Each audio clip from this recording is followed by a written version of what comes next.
I know a few more people will be joining us.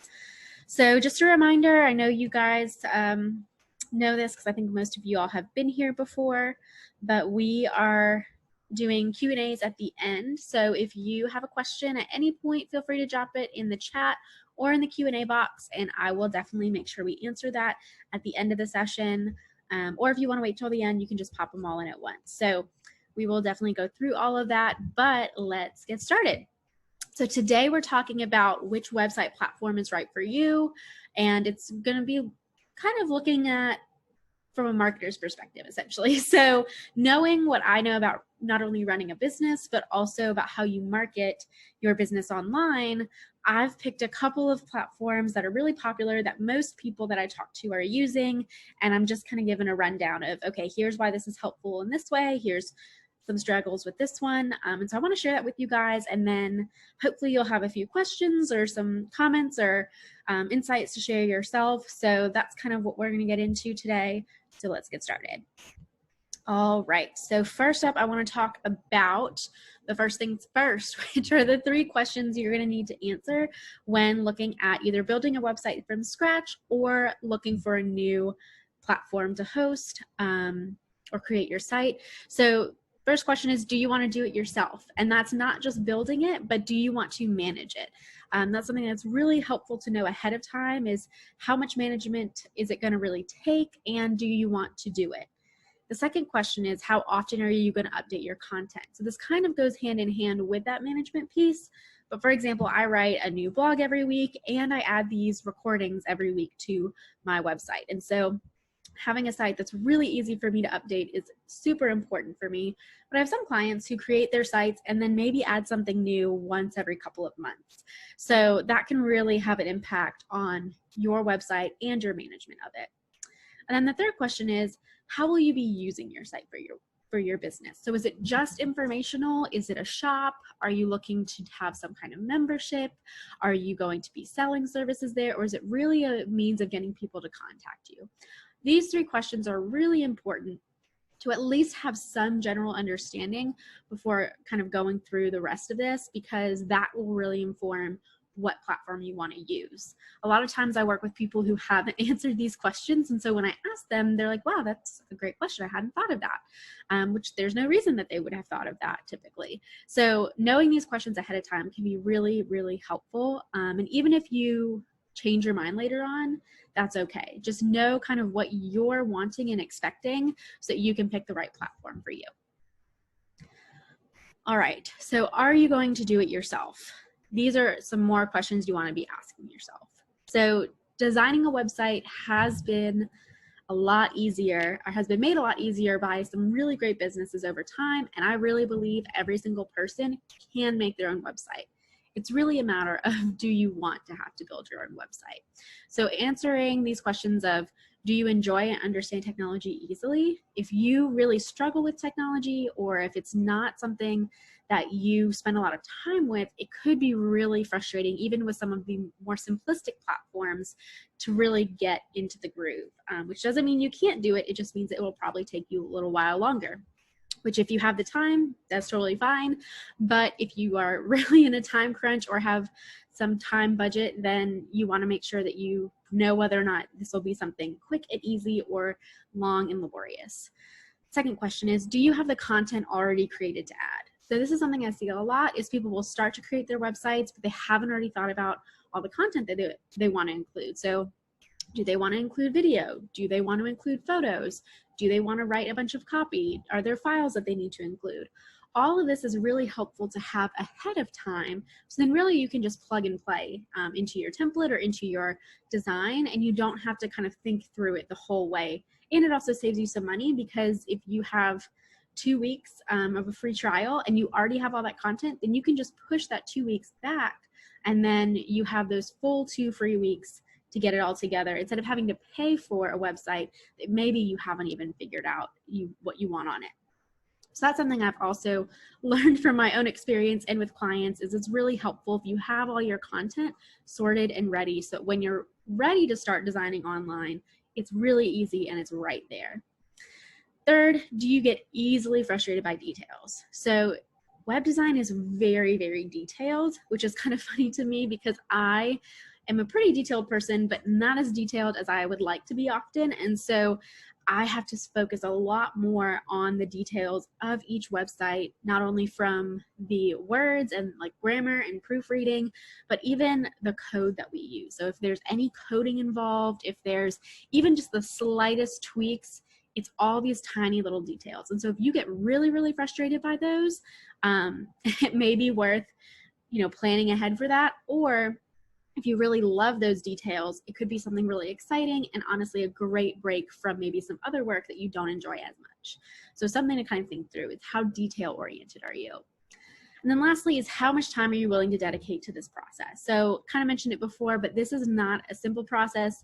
Depending upon how much content my clients already have and what they're looking for, I sometimes can get a website up and running within 4 weeks, right? But I've had websites that have taken a couple months. So that, again, is where you can save yourself money. If you have that content ahead of time, you're not paying for months of a website that you aren't even using yet. But knowing that it's going to take you that amount of time, even if you are doing this all yourself, or even if you hire a web designer, a lot of times figuring out the right content to put on your website takes you a decent amount of time. So be mindful of that. Think about what your goals are and how quickly you need to get or want to get a website up and what that means. So again, those are just some questions that you want to be asking yourself ahead of time that often we don't think about. All right. So content updates. Again, I kind of mentioned this before, but are you willing to spend time to maintaining your website? So this is a big piece that a lot of times my clients really struggle with, and they'll hire me to create their website, and then they come back to me months later and say, this is screwing up, what's happening? And it's because they haven't maintained their site. So whether or not you'll be adding content, sometimes that can be helpful, but if you're just kind of creating it and leaving it alone, then it's really easy for you to miss updates or to kind of stay out of the loop, and then all of a sudden your plugins aren't working or things are going haywire and you don't know what to do. So having that in mind is really, really helpful, and knowing that ahead of time is going to inform whether or not you want a service that you have to maintain manually or something that is automated. And there's definitely both of those. All right, so your website's purpose. We're going to talk just for a moment about this. Again, it's going to inform which site platform is best for you. So is it going to be informational? Is it going to be a blog, a store, membership? Do you want to have paywalls? Knowing this ahead of time and thinking about your long-term purpose and goal of your site. So if you know that you want to build a membership into your business at some point, even if it's not for another year, it might be worth looking at a platform that will let you upgrade to that level, which a lot of them let you do now, but not all. So if you are looking to grow your business in that way, making sure that that's an option to you will save you a lot of time and money, because then you don't have to transfer platforms later on. If it's just going to be informational and very, very simplistic, then you don't need anything with a lot of bells and whistles, right? So just knowing these pieces can be really helpful.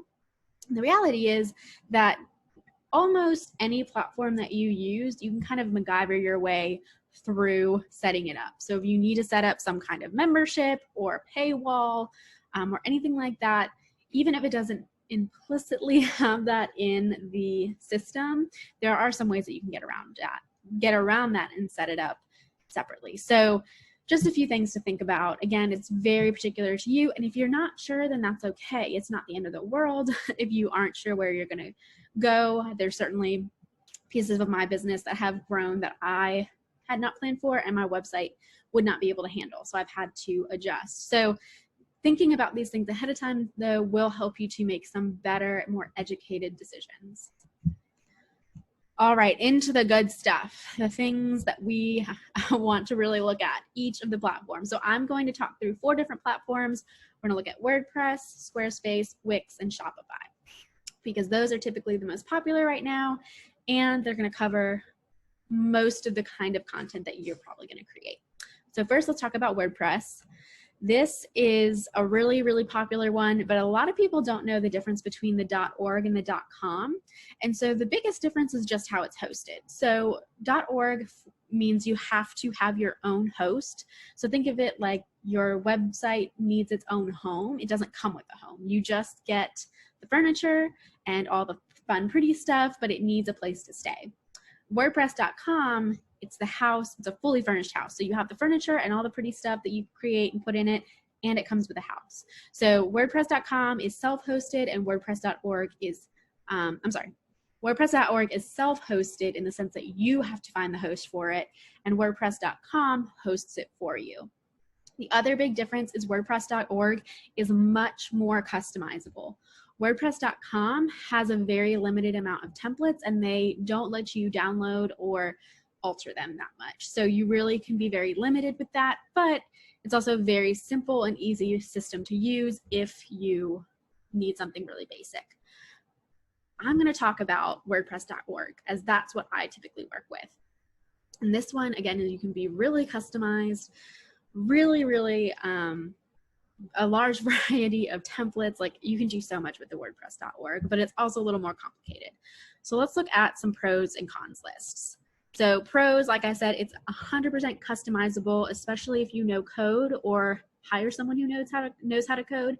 You can pretty much do anything. It's really has a high level of control and freedom. So with that self-hosting, you can pick pretty much whatever you want to do. So you can pick where you want it to go, what kind of templates you want to use. It's really a lot of freedom there. It also has plugins, which gives you some more flexibility as well. So if you want to add Google Analytics or MailChimp or a store or like literally anything, that allows you to create basically any kind of website you want using just a simple plugin, which saves you a lot of time and energy. And it's very easy to update your SEO. So I use Yoast SEO for most of mine. It's just a plugin, and it's really simple, and the free version is really great as well.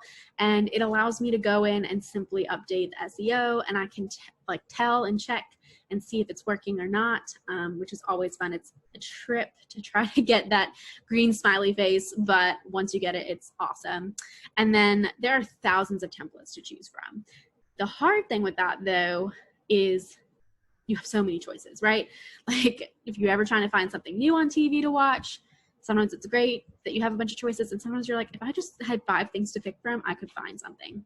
So it's kind of the same with the templates. There's so many options, and oftentimes I just have to tell clients and even myself, okay, you just have to pick something and go with it. So that is a pro, though, because you can pretty much find anything that you want on the different templates that are offered.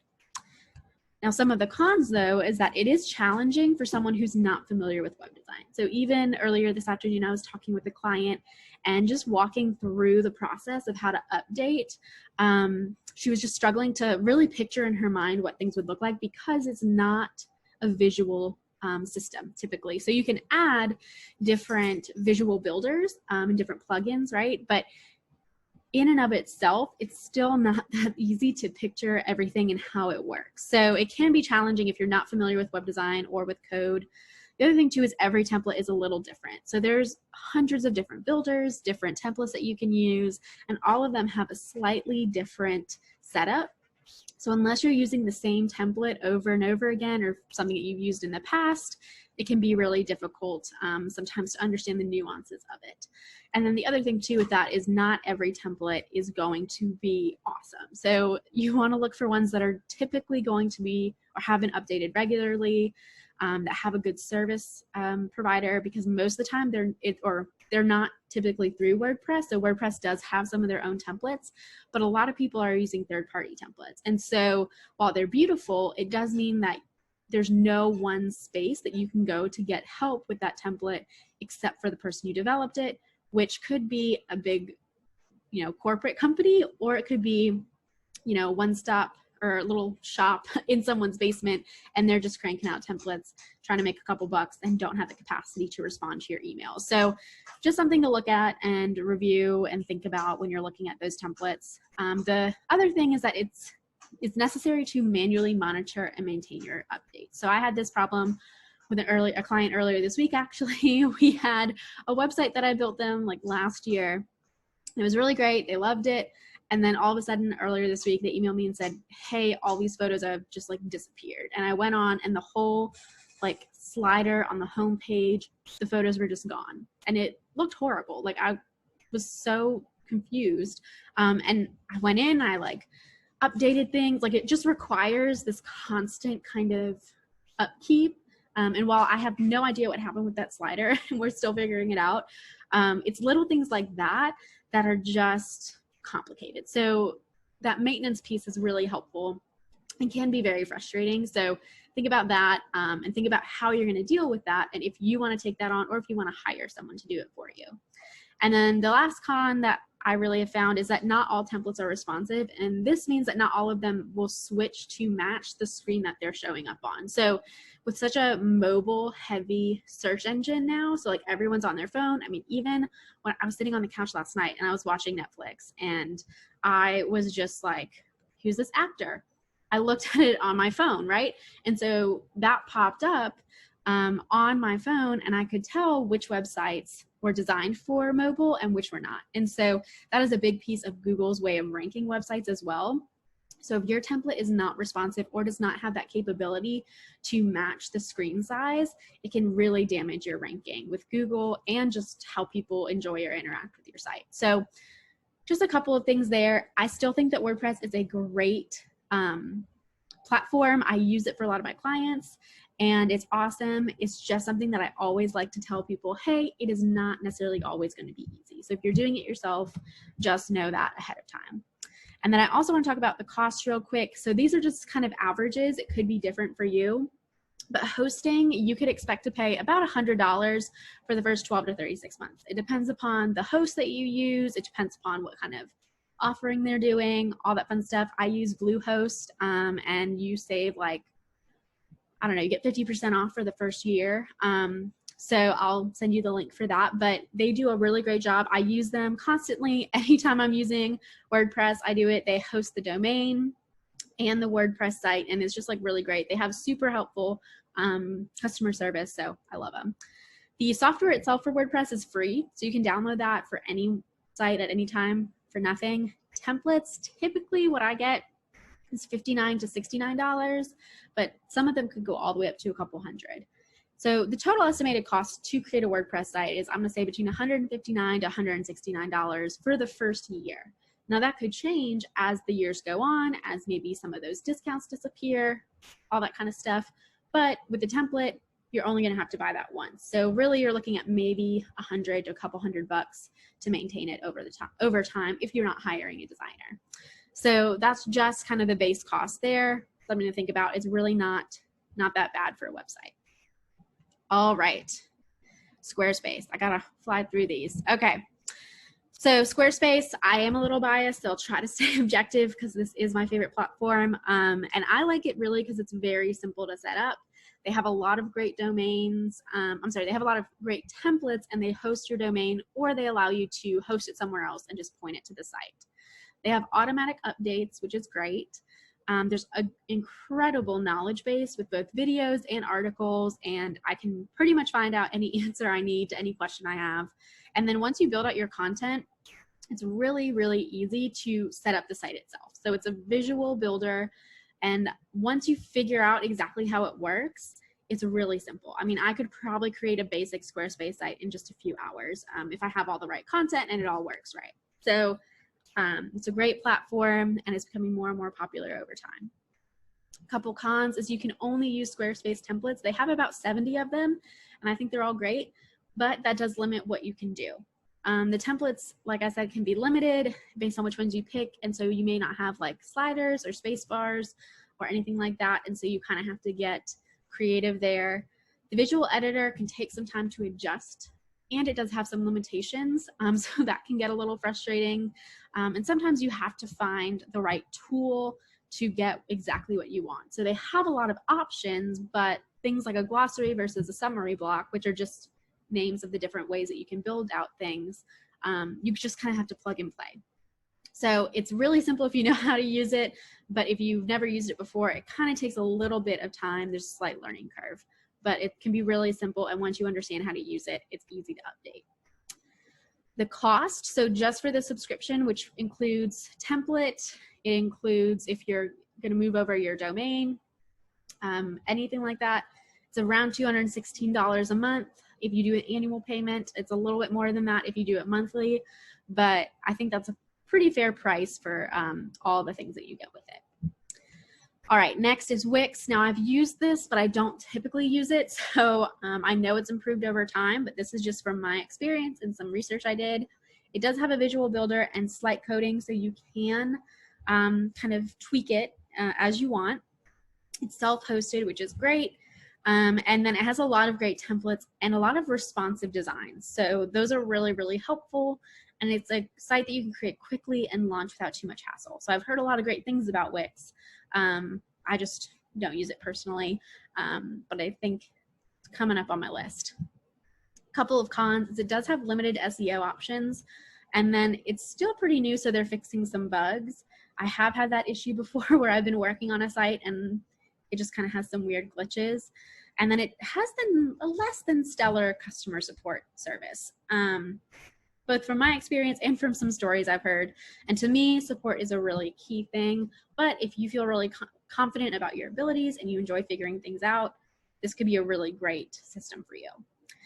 So the Wix Pro subscription is about $264 a year or $22 a month. They have a variety of options that you can choose from, but that's just kind of their most popular one. So Wix can be pretty cool.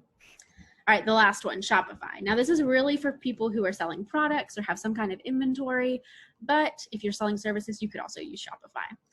So what's great is it does host your website and manage your inventory. That was a big selling point for one of my recent clients, is we were trying to figure out what was better, and we went with Shopify because it helps her to manage her inventory as well. It has a visual editor, which I just think is super helpful, especially for people who aren't familiar with web design. It's just nice to see what it's going to look like. You can customize it with thousands and thousands of apps, which I love. It's kind of like if WordPress and Squarespace had a kid. It's a little bit of best of both worlds. It's really great for managing your inventory and shipping products. That's their whole goal. That's what they want to help you to do. And you can update the SEO for every page and product, which is an awesome, awesome perk. The thing with Shopify, though, is it can quickly become expensive. It does require some basic coding knowledge to troubleshoot some issues depending upon what you're looking to do, but it's not necessary. You don't have to know coding. And it does have some limited template options. So you can purchase templates from anywhere on the web, but you should stick to the ones that they have in their shop because those have been proven to work well with Shopify. Anything else basically is kind of sketchy. The price point is not cheap. So the subscription for a basic plan is $348 a year, but when you think about everything that you're getting and the fact that they basically help manage your inventory, really great. Templates can be anywhere from from $0 to $180, and it jumps. It's like 0 to 140. There's no in between. The $0, the free templates are really pretty and great, but if you want to get a little fancy, you'll have to fork over some cash for that. And then the apps vary, but I'd expect anywhere from 10 to 20, even $30 a month per app. And those are essentially just like plugins. Plug them in, set them up, and they run really great. All right, I know that was a lot. I want to let you guys have a chance to ask some questions. I know we've got a couple in there, so feel free to drop some questions in the chat or in the Q&A box. So we have one. All right, so I have a Squarespace site that's almost 2 years old. I like it, but I realized at some point it looks dated. At what point, year 4 or 5, should I update it? It's a great question, Elizabeth. I think you should update it whenever you feel like it needs a refresh. I think with technology, gosh, it feels like everything is new all the time. I think there's some small things you could probably do this year that could just tweak it a little bit. You don't have to do a whole rebrand or whole redo. I'd say probably year 4 or 5 might be worth looking at, maybe different template, different setup, depending upon how your business has grown. So that's a great question, but I think it really depends upon whether it's working for you and if there's some other small ways, maybe there's some new pictures you could add, different font that you could use, or maybe just kind of a refresh there definitely could be helpful. That's a great question. All right, any other questions? I know, I feel like I just dumped like a fire hose. Okay.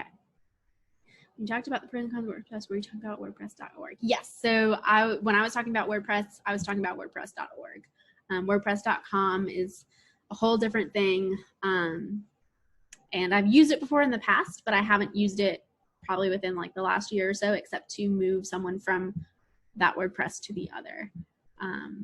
To me, and this is my personal opinion, this is my personal, not even necessarily professional, but personal opinion, is every WordPress.com site I've seen just doesn't have the same level of professionalism that you can get on any of these other ones. There's just something about the limitations to the templates that they have that it feels too much like, I don't know, just like a blog or something. So it was originally created more for like blogging, and then I think it kind of developed into what it is today. So my very personal opinion is it just doesn't look as professional. That's why I don't use it as much. But it is a great option for anyone who's just looking to set something up super simple and easy and cheap. So I hope if any of you have WordPress.com, it's okay. Okay, great question. Thoughts on GoDaddy? I don't know. GoDaddy's good. I'm not as familiar with it. The experience I have had with it was frustrating. The biggest piece is just what you're most comfortable with. So GoDaddy does host for WordPress, as far as I understand. And so as long as it does that and you feel confident and comfortable with it, then I would say it's a great platform. You don't have to necessarily change it. But I know they have a website builder, and I haven't used that, and I don't know how I feel about that. Okay. Which is better for selling products, WordPress.com or Squarespace? Great question, Davine. I'm assuming maybe you mean WordPress.org, but I would say it depends upon what kind of products you're selling. So if you're selling a small inventory, I would go with Squarespace personally. If you're selling a large inventory, I would actually go with Shopify. So if you have a big inventory, I would recommend Shopify. And if you have a small inventory, I'd go with Squarespace. WordPress.org, you can definitely sell on. And there's like WooCommerce plugins that you can use. There's a lot of great things. I've just had a really hard time getting it to a point where it looks pretty, basically. And Shopify and Squarespace make it really easy to make your products look beautiful. Digital products. Okay, great question. I think with digital, it's the same kind of deal. Is it a lot of different inventory options? Is it something that, you know, people pay and then you email it to them? If that's the case, it's more so what's easier for you to process. So like, I don't think you need to have a Shopify site for a digital product. You could definitely probably do something with Squarespace or WordPress, because the inventory is a little bit different, but that one I think depends kind of on what you're selling. But great question. So Squarespace for small inventory, they've only recently come out with their e-commerce, and so they're still kind of figuring things out, basically. And it's a lot easier for you to manage a smaller inventory on a site that doesn't have the same level of management, where Shopify, they are really set up to help you manage your inventory. Everything from processing your payments to processing the shipping, all of that is really helpful. You can do a small inventory on Shopify, but if you already have a Squarespace site, sometimes it's easy to just kind of stick with that. It's also kind of like what works best for you. I'm trying to think if there's anything else. There was one thing that I was looking at, another couple reviewers I was reading as well. Oh, for Squarespace, their focus is on making it beautiful, which is awesome, which as a designer, I love, which is probably why they're one of my favorite platforms to work with. On Shopify, they're more interested, yes, in making it beautiful, but also getting those products sold and managed, if that makes sense. So the capacity for Squarespace to manage all your inventory is still being built. And then Shopify already, like that's already what they excel in. So it's kind of interesting. They're each playing kind of on these opposite ends of this spectrum. So Shopify is working on helping to make their websites more beautiful while still like killing it with their inventory. And Squarespace is trying to make their inventory management a lot better while still being an awesome visual builder. Those are great questions, you guys. All right, let's see. Any other last ones before we wrap up? Awesome. Well, it is 5:01, so I don't want to keep you guys too long.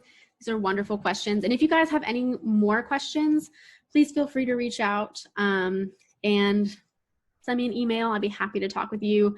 As a participant of these webinars, you get a free 30-minute session with me. So I'd be happy to talk more in depth about this and really look at what you're selling to see what works best for you.